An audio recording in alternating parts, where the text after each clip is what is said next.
Expansion of liquid का ये problem है, ठीक है।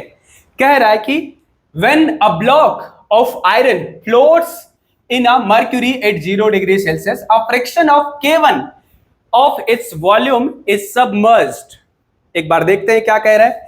एक कंटेनर, एक लिक्विड में मर्क्यूरी है, मर्क्यूरी लिक्विड है और इसमें क्या कर रहा है, एक आयरन का ब्लॉक सबमर्ज्ड है इस तरह से, मतलब पार्शियली इमर्ज्ड फ्लोट है। कह रहे इसका K1 फ्रिक्शन जो है वो क्या कर रहा है, सबमर्ज्ड है। K1 friction of its volume is submerged. इसका मतलब ये जो सबमर्ज्ड वॉल्यूम है, वो वॉल्यूम, जो वॉल्यूम का लिक्विड है जो डिस्प्लेस, ये जो वॉल्यूम है वो कितना है बताओ, ये वाला वॉल्यूम जो है कितना है, कहेंगे ये है कितना percent, K1 friction, that is K1V। अगर टोटल वॉल्यूम इसका V है तो ये क्या है, K1V है। उसके बाद कह रहा है कि while at temperature 60 degree a friction K2 is seen to be submerged। देखा गया अगर टेम्परेचर बढ़ाया तो और ज्यादा ये, या फिर हम देखेंगे कि कितना हो गया, K2 सबमर्ज्ड हो गया, ज्यादा या कम वो हम देखेंगे।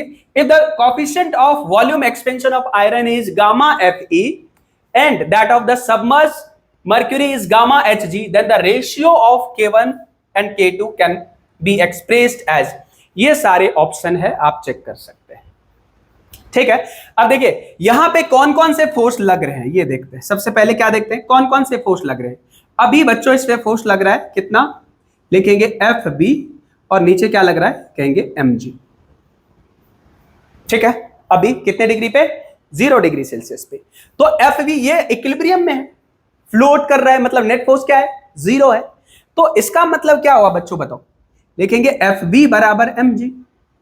FB आर्किमिडीज क्या कहा, volume of the liquid displaced by the solid, weight of the volume of the liquid displaced by the solid के बराबर फोर्स ऑफ बॉयंसी होता है। तो फोर्स ऑफ बॉयंसी हो जाएगा बच्चों कितना, लिखेंगे K1V। ये क्या हो गया, volume submerged into density. Density कितना है बताओ, 0 डिग्री पे है।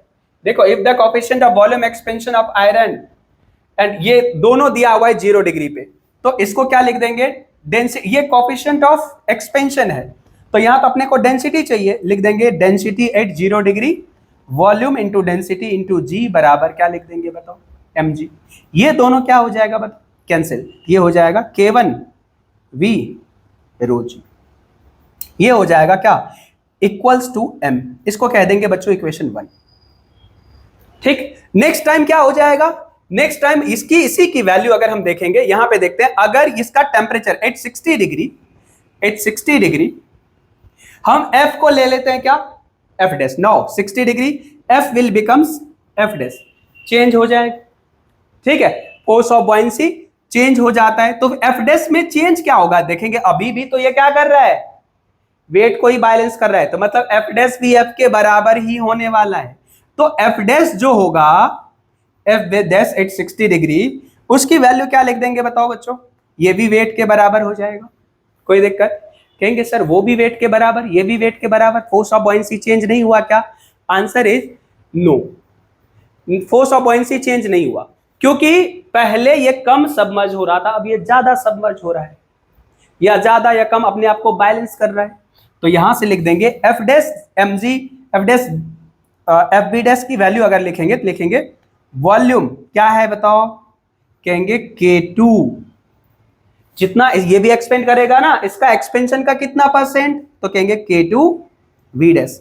हायर टेम्परेचर पे V डैश टेम्परेचर लिया फाइनल, और रो डैश यहां पे लिख देंगे, क्या लिख देंगे, रो डैश इक्वल टू क्या लिख देंगे बच्चों, mg।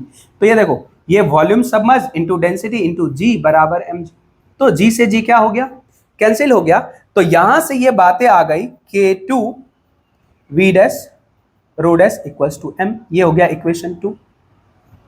अब तुम ये देख सकते हो LHS दोनों का बराबर है, दोनों को RHS मस्ट बी इक्वल ना, तो यहां से इस वैल्यू को हम अपन लिख सकते हैं, क्या बताओ, LHS बराबर लिख देते हैं, लिखेंगे फ्रॉम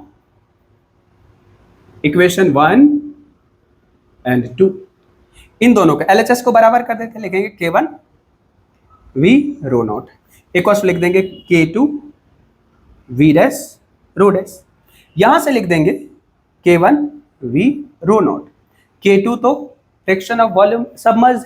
और v डैश की वैल्यू क्या होता है बच्चों बताओ, v इंटू 1 प्लस गामा, किसका वॉल्यूम, आयरन का, लिखेंगे एफ ई, गामा वॉल्यूम किसका बढ़ेगा, एफ, गामा एफ ई लिखते हैं, गामा एफ ई इंटू क्या, delta T, divided by, into क्या लिख देंगे, रो डैश की वैल्यू क्या लिखेंगे, रो नॉट, डिवाइडेड बाय क्या लिख देंगे, 1 प्लस गामा एच जी डेल्टा टी। देखो वॉल्यूम नॉट, रो नॉट, वो v और v क्या हो जाएगा, कैंसिल हो जाएगा बच्चों। यहां पे k1 बाय k2 का जो वैल्यू आया वो हो जाएगा 1 plus gamma F E delta T divided by 1 plus gamma H ji delta T. इस बात को ध्यान से अगर देखो तो टेम्परेचर कितना हुआ 60 डिग्री, पहले कितना था 0 डिग्री, तो ये जो वैल्यू आएगा ये अपना कितना आ जाएगा, k1 बाय k2, ये आ जाएगा 1 plus 60 gamma F E divided by 1 plus 60 gamma H G, ये हो जाएगा आंसर। तो this you can check which one is the correct answer, first option, this is first option is the correct answer.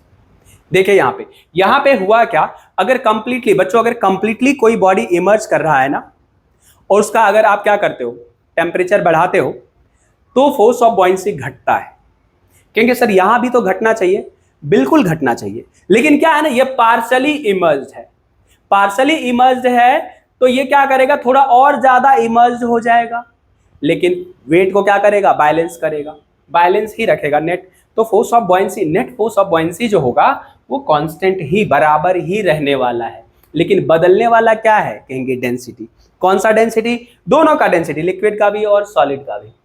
बात समझ आया, मतलब इसका जो डेंसिटी के वेरिएशन के कारण ये जो है फोर्स ऑफ डेंसिटी ये चेंज होगा, तो इसका फ्रिक्शन चेंज हो जाएगा, वेट क्या रहेगा, फोर्स ऑफ बॉयंसी क्या रहेगा, सेम ही रहेगा।